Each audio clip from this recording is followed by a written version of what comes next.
Muy bien, vamos a participar entonces del momento cívico, primero con el himno nacional del Ecuador.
¡Viva el Ecuador!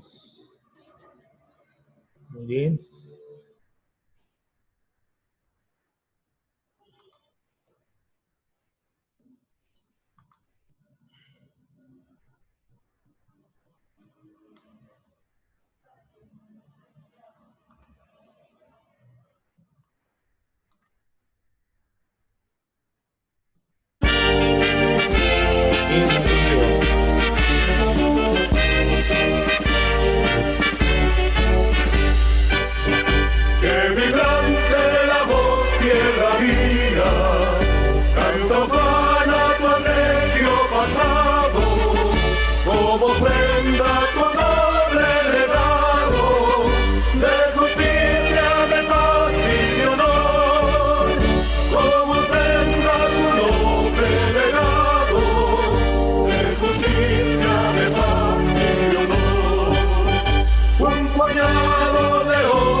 Rebeldía, orgullo y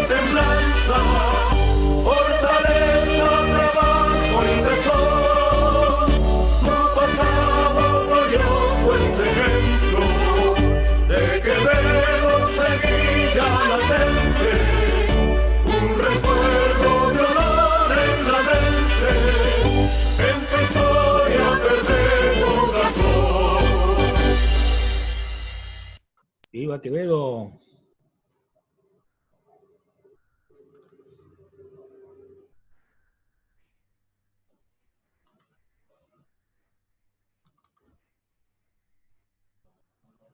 Vamos con el institucional.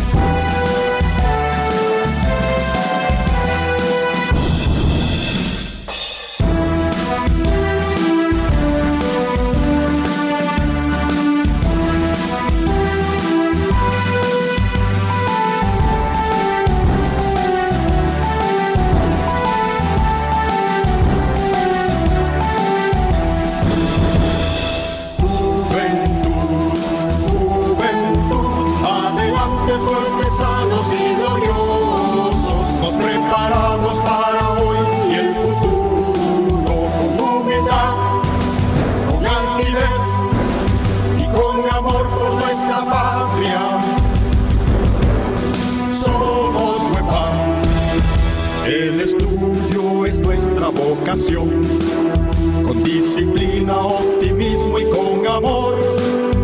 Nuestro hogar son nuestras aulas y nuestra patria, el Ecuador. Y nuestra patria, el Ecuador. Calderoncista, avancemos con pasión al encuentro de nuestra vocación. Lograremos nuestros ideales y triunfaremos juntos, es nuestra decisión. Y triunfaremos juntos, es nuestra decisión. Juventud, juventud, adelante fuertes, sanos y gloriosos. Nos preparamos para hoy y el futuro con humildad, con altivez y con amor por nuestra patria. Somos Huepán. Nos preparamos con entrega y dignidad, haciendo nuestra una ciencia con conciencia, abriendo sendas que iluminen la verdad, por conseguir el camino a la excelencia, por conseguir el camino a la excelencia. Tú en mi mente siempre estás presente, sirvo a mi patria con mi preparación y triunfar con dignidad estoy consciente. Mi gratitud a ti lo digo de corazón, mi gratitud a ti lo digo de corazón. Juventud, juventud, adelante fuertes, sanos y gloriosos. Nos preparamos para hoy y el futuro con humildad, con altivez y con amor por nuestra patria. Somos Huepán. ¡Que viva la Huepán! Muy bien. Vamos a continuar ahora, después de este momento cívico, con la clase normal. Compartimos la pantalla.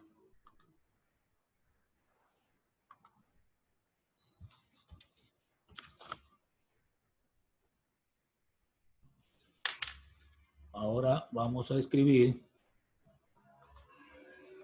Continúan problemas.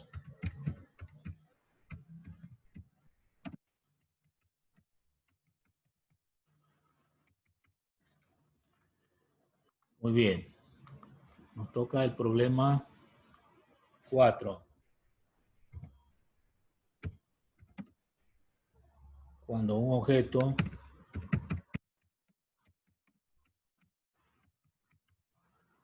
se desliza por un plano inclinado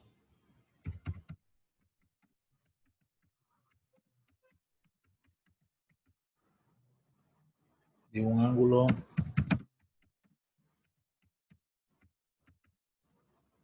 θ respecto a la horizontal,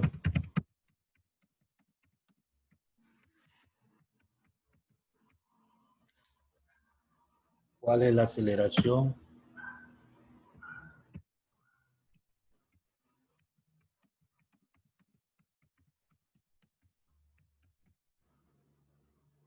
aceleración que experimenta El objeto, Profe, dice ángulo teta o algo así. ¿No? ángulo teta, así como está escrito. Ah.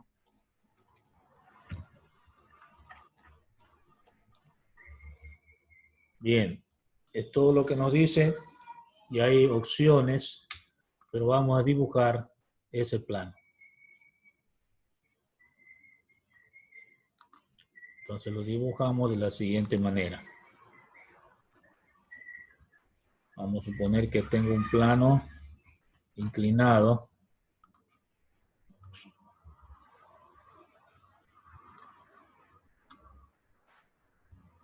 De esta manera. Y aquí tengo yo un objeto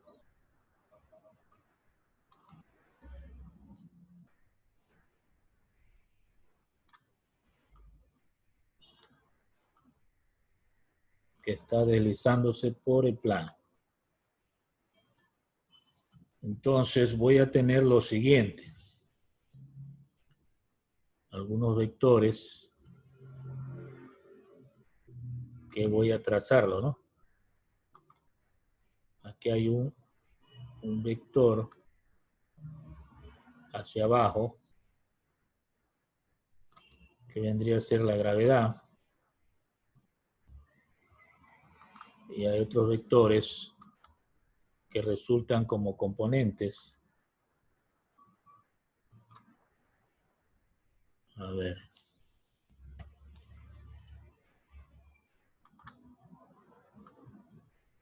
Sería así.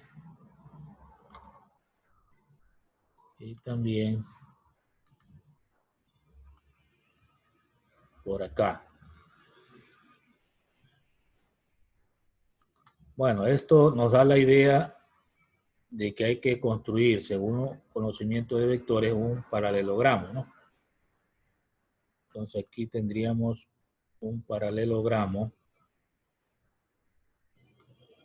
como el que estoy trazando, ¿no?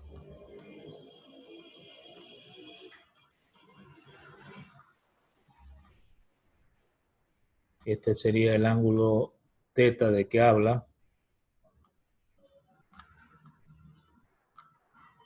Y este sería el ángulo teta también acá.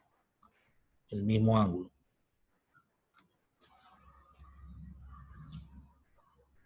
Esta es la gravedad.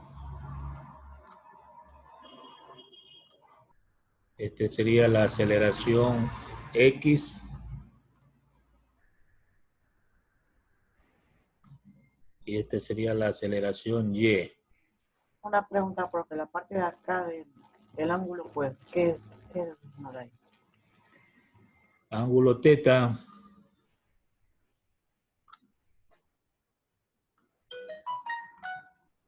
Bien, entonces tendríamos que ver que el cuerpo rueda hacia abajo, ¿no? Bien, si hacemos el análisis de esto que estoy trazando, borré la... Voy a hacer...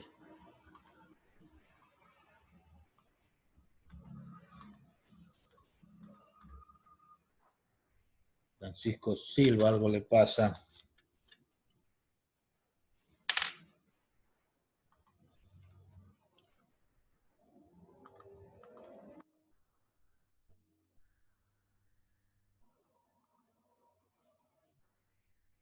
A ver, he borrado el texto del problema o se borró. Pero voy a Creo copiar. que lo borró, profe. Ah, Creo que lo borró.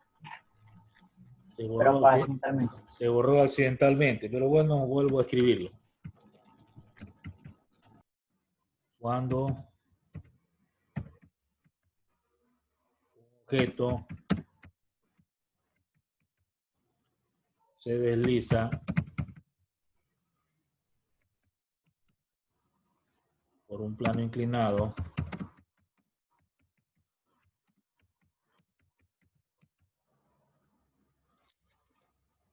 de un ángulo teta,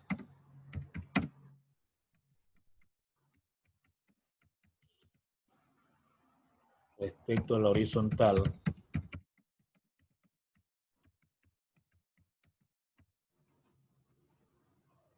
¿Cuál es la aceleración que experimenta el objeto? Bueno, eso es lo que está. Muy bien, vamos a continuar entonces tratando de responder eso. Entonces vienen aquí los cálculos.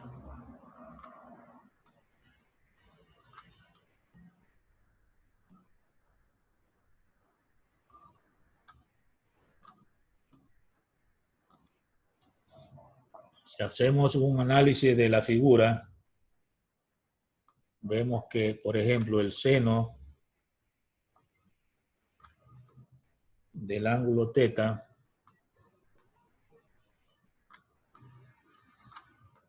es igual al cateto opuesto, que sería AX dividido por la gravedad,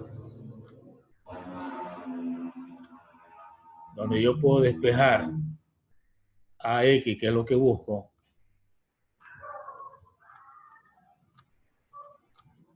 y esto sería igual a gravedad por el seno del ángulo teta. Esta sería la respuesta. Bien, pero el problema viene con opciones. Vienen con 4 opciones. Entonces usted tiene que marcar la que es correcta. Por ejemplo, opción A dice 0 metros sobre segundos cuadrados. Opción B, 9,8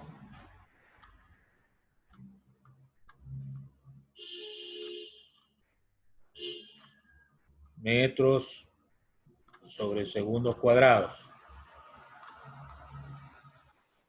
Opción C, 9,8 entre paréntesis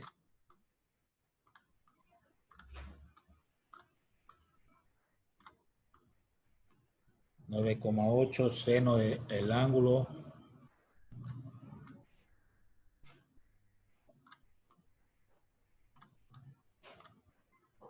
cierro paréntesis metros sobre segundos cuadrados. Y opción D, 9,8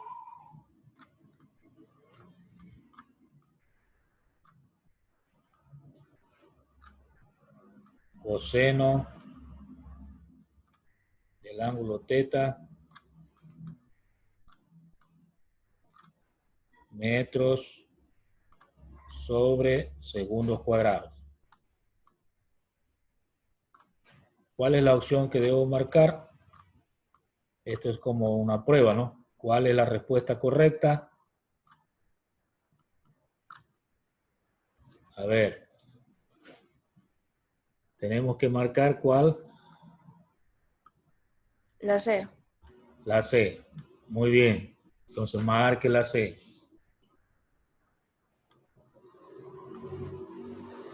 Profe, la C es 5,85, ¿verdad? Va llegando Génesis Actual, algunos están llegando muy atrasados. Ah, no, ya estuvo, sino que se le ha ido el internet. Otras personas, Julia Avellaneda está llegando recién.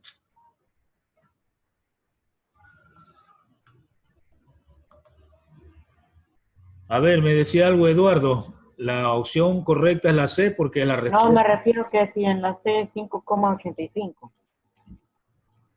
En la C, 5,85. No, 9,8 seno. La que sigue no es 5, es S. 9,8 seno del ángulo teta, metros sobre segundo cuadrado. Una pregunta, ¿por qué la correcta? Porque es la respuesta que obtuvimos. Pues, ahí está remarcado. AX igual G por seno. G ¿cuánto vale? 9,8. La gravedad siempre es 9,8. Entonces es solamente de análisis. Bien, este era el problema 4. Vamos al problema 5.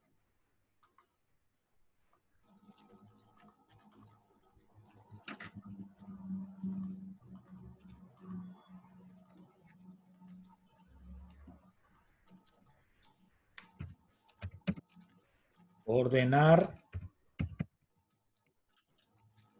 los siguientes pasos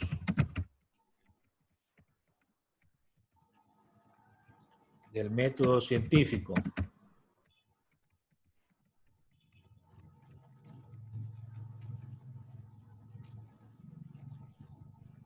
Bien, nos dan algunas cosas allí. Nos dicen 1. Experimentación.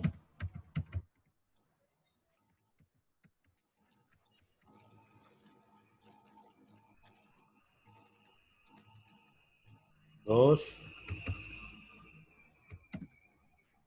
Hipótesis.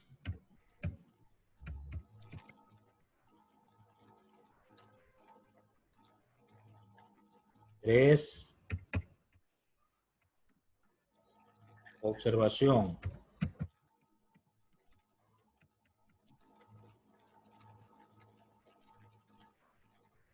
4. Ley.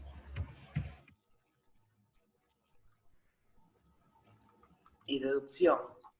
5. Deducción. Teoría.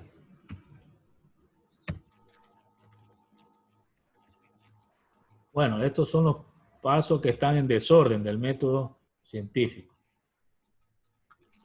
Entonces, ¿cuál sería la respuesta correcta?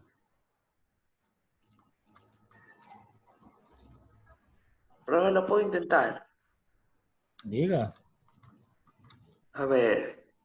Primero yo pondría la observación como primer punto. Eso, está muy bien. Entonces sería el número 3 va primero, ¿verdad? Uh-huh. Ya.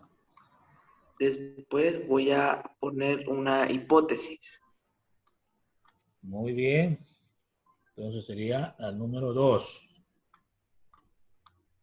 Después voy a poner la ley. No, ahí va experimentación. Hay que experimentar. Ah, bueno, la experimentación. Claro. Después iría la ley, obviamente. La ley viene a ser el último. Sería Yo la pensaba que la teoría, porque cuando ya un científico ya comprueba todo, ahí ya por lo último sería la teoría. Claro, la última sería la ley, ¿verdad? Bueno. Entonces ese sería el orden. Esto sería bueno que conozcan los asambleístas, ¿no? Porque ellos son los que hacen leyes, pero no cumplen todos esos pasos. Entonces, una ley, si se basa en un método científico, debe recorrer todos esos pasos. Observar, experimentar, luego viene, a ver, primero era observación, hipótesis, experimentación, teoría y ley. Eso sería lo correcto. Muy bien, vamos a dejar ahí por esto de revisar, vamos a ver otras diapositivas.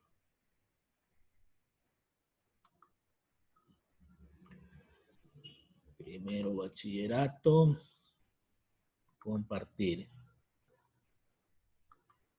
Desde el principio. Muy bien, tenemos la primera diapositiva. Ahora hablamos de movimientos combinados o compuestos. Bien, póngale asunto a ese título, movimientos combinados o compuestos. No hay que copiar ni nada de esto, ¿verdad? Claro, solamente en este caso pues ponga atención. Igual el video les queda para que usted pueda Eso está en revisar. el libro, que yo sepa. Bien, en todo caso, cuando hablamos de movimientos combinados, significa que simultáneamente un cuerpo está ejecutando varios movimientos.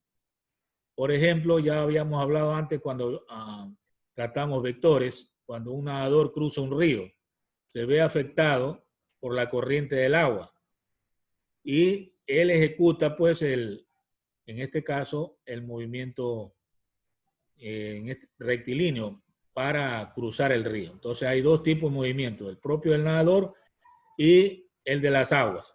Al mismo tiempo se ejecutan los dos. Ahí hablamos de movimientos combinados o compuestos. Otro ejemplo es, por ejemplo, un avión en pleno vuelo que puede ser afectado por el viento, la corriente de aire, ¿no? Entonces ahí también se da un movimiento combinado o compuesto.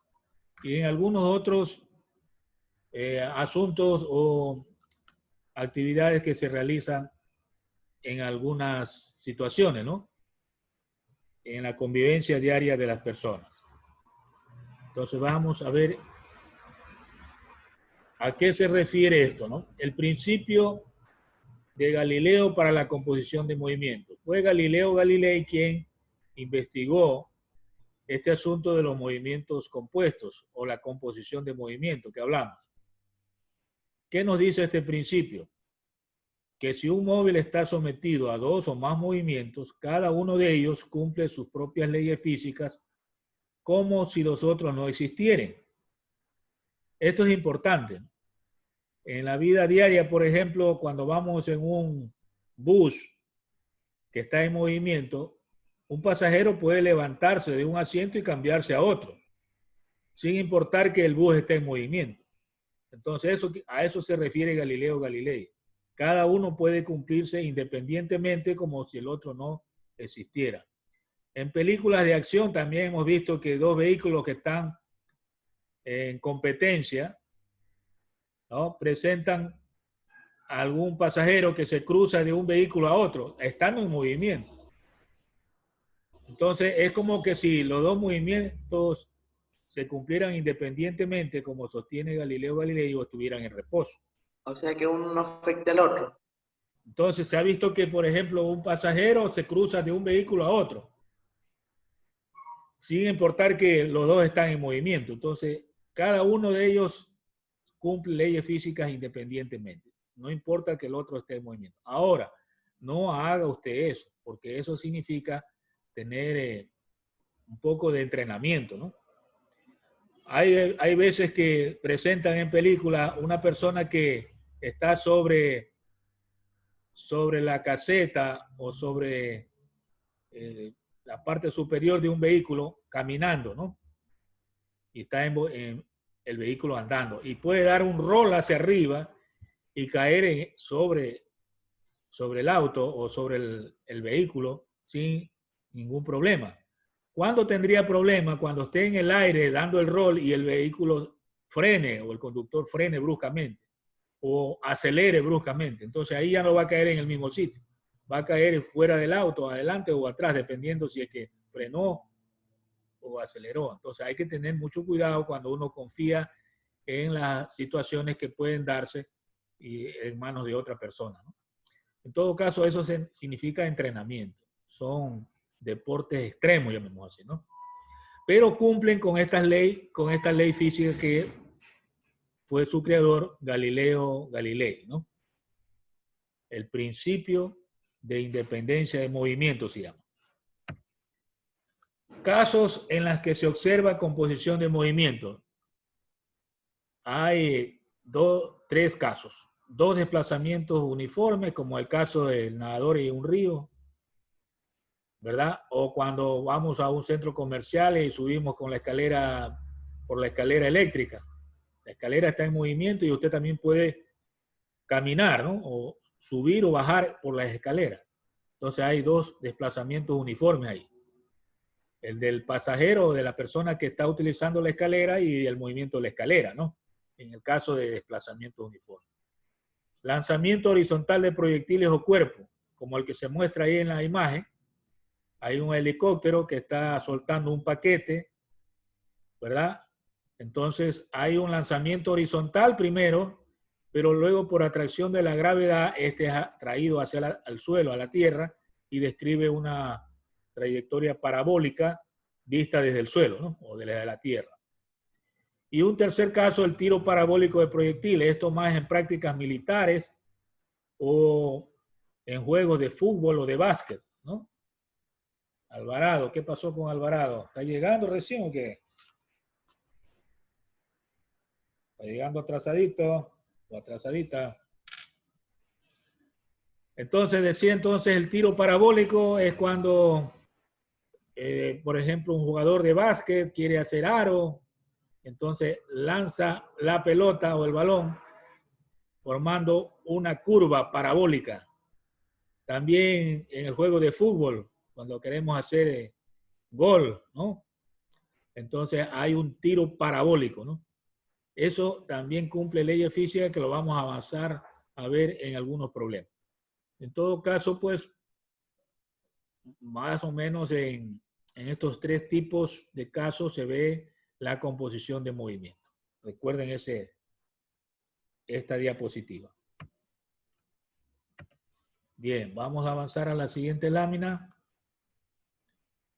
Casos de desplazamientos uniformes en composición de movimientos, ¿sabes? Sobre el primer caso que mencionamos. Ahí se pueden presentar algunas situaciones. Por ejemplo, si vamos en un bote a favor de la corriente, la velocidad va a aumentar. Entonces ahí se suman las velocidades. Si vamos en contra de la corriente, entonces ahí se va a disminuir la velocidad o se va a restar porque la corriente está en contra de la velocidad del bote o del movimiento del nadador en el caso de eso, o de un avión que está viajando contra un viento contrario. Entonces se resta velocidad. Un tercer caso, en el caso del nadador que cruza un río, se aplica el teorema de Pitágoras, ¿no? Raíz cuadrada de los cuadrados de esas velocidades que deben sumarse. Eso ya hemos hecho en vectores, pero volvimos acá a recordarlos. Y un caso general en el que, como se ve en la imagen, un avión es afectado por el viento, no en forma contraria ni a favor, sino que formando un ángulo, ¿no? Entonces ahí se aplica una fórmula para hallar la velocidad resultante por la que va a ir el avión, ¿verdad? Y esa ley es una ley trigonométrica que se llama ley de los cosenos. Y está ahí la fórmula. Para evitar cambio de rumbo, el piloto debe tener en cuenta ese tipo de acción del viento para poder llegar a su destino sin ningún problema. Tiene que corregir el rumbo, ¿no? Porque el viento está botándolo en otra dirección. Veamos el segundo caso de lanzamiento horizontal de un cuerpo, por ejemplo, que se suelta o que se deja caer desde el filo de una mesa, por ejemplo, ¿no? Entonces, si viene con cierta velocidad horizontal, no va a caer en forma vertical directamente, sino que nos forma una curva. Entonces ahí hay la acción de dos movimientos. El movimiento rectilíneo uniforme, que es el horizontal, y el movimiento rectilíneo uniformemente variado que se cumple por el movimiento del cuerpo en la caída, ¿no? Eso tenemos que ver más adelante cuando tengamos problemas aplicados al lanzamiento horizontal. Principales fórmulas a considerar en el lanzamiento horizontal, básicamente son tres. Tenga en cuenta esto. Ahí en el movimiento de avance horizontal, pues una sola fórmula. Bx, que significa velocidad horizontal, es igual a x sobre t, siendo x lo que llamamos espacio o distancia. En el movimiento de la caída hay dos fórmulas, la velocidad vertical, gravedad por tiempo, y y, o que es lo mismo que decir altura, un medio de gravedad por tiempo cuadrado. Esto si es que la velocidad de la caída parte de cero, ¿no? O sea, se deja caer. No hay velocidad inicial. Y tercero, pues una velocidad resultante que es aplicando el teorema de Pitágoras. Todo esto está relacionado con la imagen que se muestra en la diapositiva de alguien que sopla un cuerpo y este primero avanza horizontalmente y luego comienza a caer dibujando una curva. Entonces hay un avance horizontal y hay una caída. Recuerde, en el lanzamiento horizontal siempre hay estas dos cosas, un avance horizontal y una caída. Y finalmente el tercer caso que hablamos del tiro parabólico, mire cómo se dibuja una curva. Un proyectil es lanzado hacia arriba con un ángulo de elevación, entonces es como un chorro de agua de una manguera que está regando el césped de jardín, ¿no? Nos dibujan una curva así. Eso es curva parabólica. Por eso se llama tiro parabólico. Ahí mencionamos que es el movimiento de un cuerpo que describe una trayectoria parabólica y que cumple con la siguiente composición. Una de ascenso. En el ascenso pues hay un movimiento retardatriz o desacelerado. 2 de descenso. Ahí hay un movimiento acelerado. Y 3 de avance horizontal que cumple con movimiento uniforme. Magnitudes a considerar en tiro parabólico. Usted puede ver ahí en la imagen, la parte inferior dice X max. Eso significa alcance máximo. Y para arriba hay una flecha en doble sentido que dice Y max. Eso significa altura máxima. Hay una velocidad inicial y hay una fórmula para hallar la altura máxima. Entonces se tiene en cuenta esas magnitudes cuando tenemos el caso del tiro parabólico, donde su cero es velocidad inicial. Principales fórmulas para el movimiento parabólico. Ahí tenemos dos grupos. El primer grupo tiene 3 fórmulas que dice X igual a BX por T, eso para movimiento horizontal, donde X es el avance, ¿no? Y BX es la velocidad horizontal, que se la puede calcular multiplicando la velocidad inicial de lanzamiento por el coseno del ángulo. Y D mayúscula, que significa X max, que significa alcance máximo. Ahí está la fórmula repetida porque ya la vimos. Velocidad inicial al cuadrado por el seno de 2 ángulos dividido por la gravedad. Y para el movimiento vertical, que puede ser de ascenso o descenso, ahí tenemos otro grupo de fórmulas. Tenemos 4 fórmulas. Primero para la altura, luego para la velocidad inicial vertical, luego la altura máxima, el tiempo de vuelo. Todas esas fórmulas las vamos a aplicar. Hasta ahí las diapositivas que nos van a permitir desarrollar más problemas. Vamos a pasar nuevamente entonces a la pizarra para iniciar esta parte.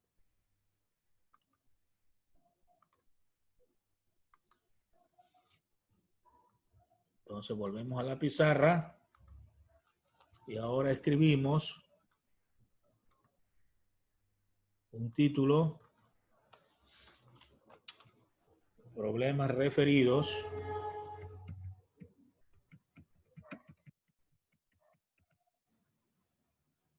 a composición de movimiento.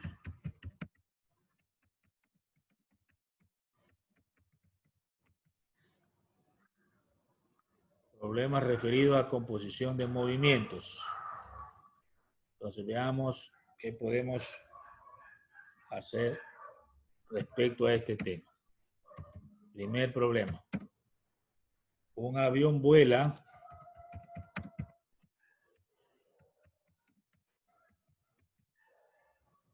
a una distancia de 620 kilómetros a una velocidad de 800 kilómetros por hora.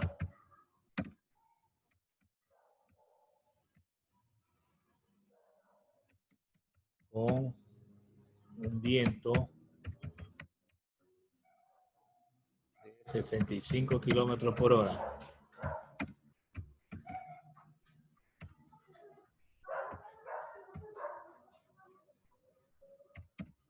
Determinar el tiempo que emplea el avión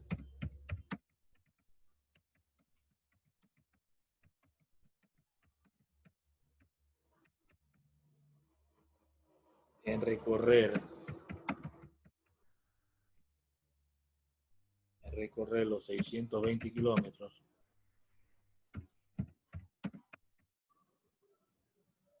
si vuela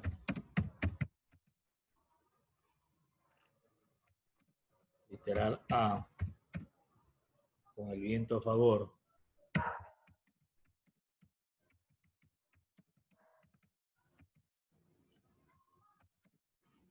literal B con el viento en contra.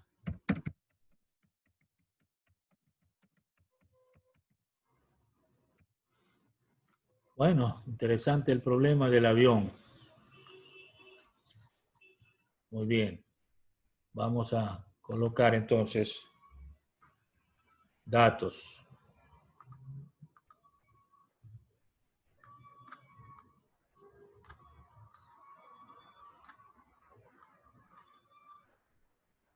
Bueno, entonces escribimos datos a un lado. ¿Qué datos vamos a encontrar? Hay un espacio de 620 kilómetros.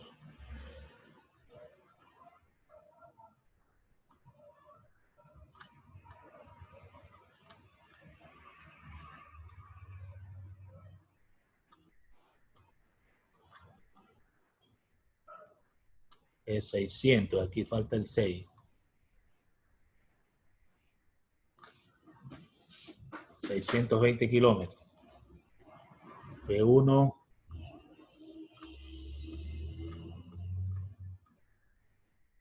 800 kilómetros por hora.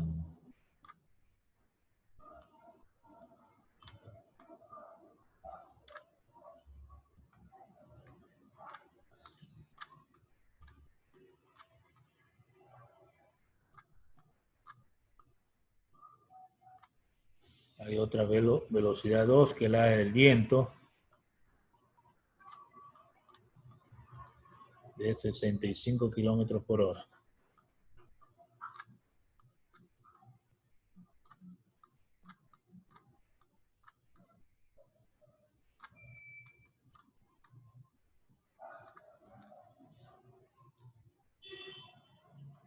Y me preguntan el tiempo.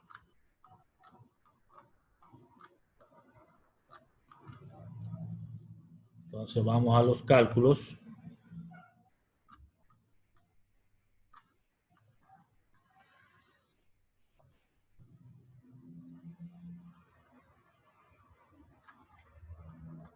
A ver, literal A.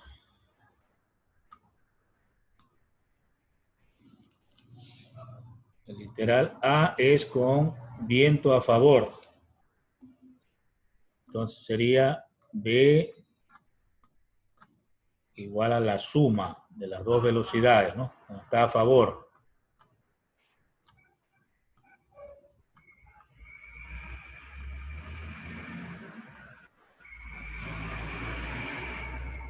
Sería 800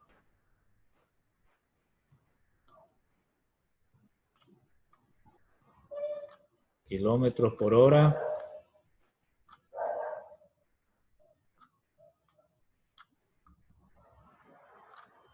más 65 kilómetros por hora.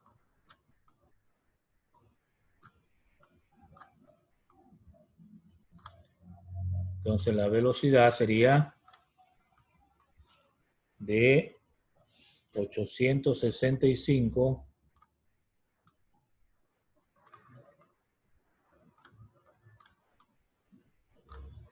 kilómetros por hora.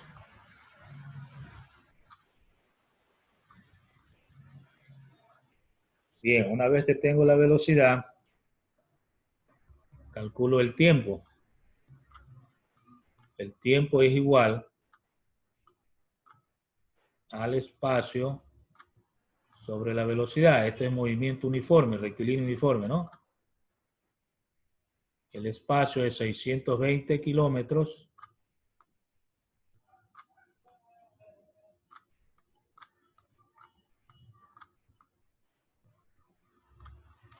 dividido para 865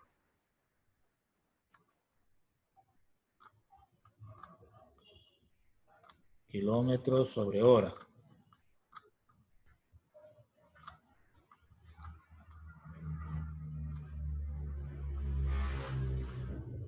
Se elimina el kilómetro. Y esto me va a dar 8.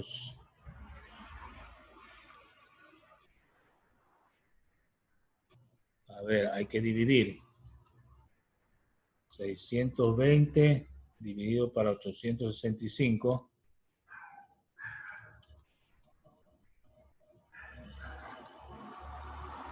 0,71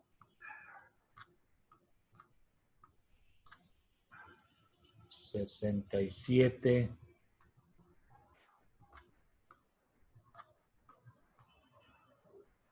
71 67 63. Esto quedaría horas. Pero eso debemos transformarlo en minutos y segundos. ¿Qué dividir es para hacer? Si quiero sacar minutos, tengo que multiplicar por 60, ¿verdad? Entonces ahí me va a salir 43 minutos.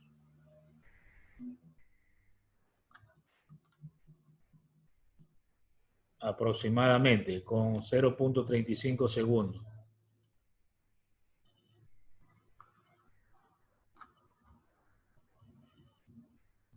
Bueno, podemos dejarle solo en minutos porque no sale ni un segundo que me sobra. Entonces esa cantidad multiplique por 60, ¿no? Y entonces allí ya tiene la cantidad de minutos, que sale 43 minutos aproximadamente. ¿Por qué hay que multiplicar por 60? Multiplico por 60 porque una hora tiene 60 minutos. Ah, Entonces, como ahí tengo horas, para sacar minutos tengo que multiplicar por 60. ¿Estamos de acuerdo? Bien. ok. Me falta el literal B. A ver, literal B.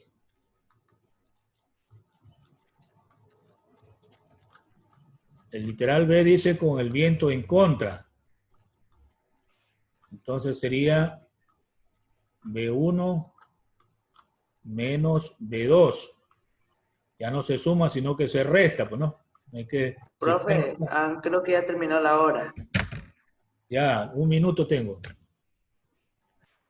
Entonces aquí tendríamos B1 800, ¿verdad? 800 kilómetros por hora menos 65.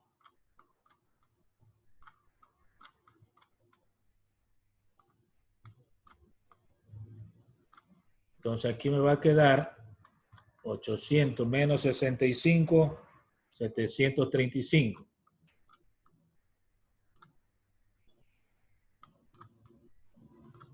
kilómetros por hora.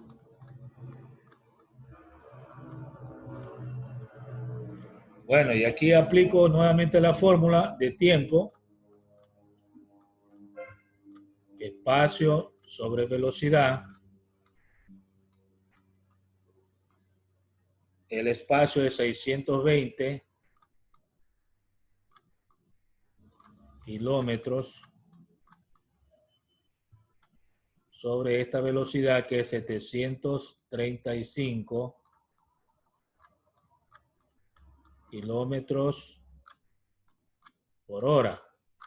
Entonces elimina kilómetros, como en el caso anterior, y dividimos 620 dividido para 735. Me da 0,84 35 37. Bueno, por ahí dejamos, ¿no? Porque hay más decimal. Estos serían horas. Para llevar a minutos y segundos, esto me queda 50 minutos ,36,73 segundos.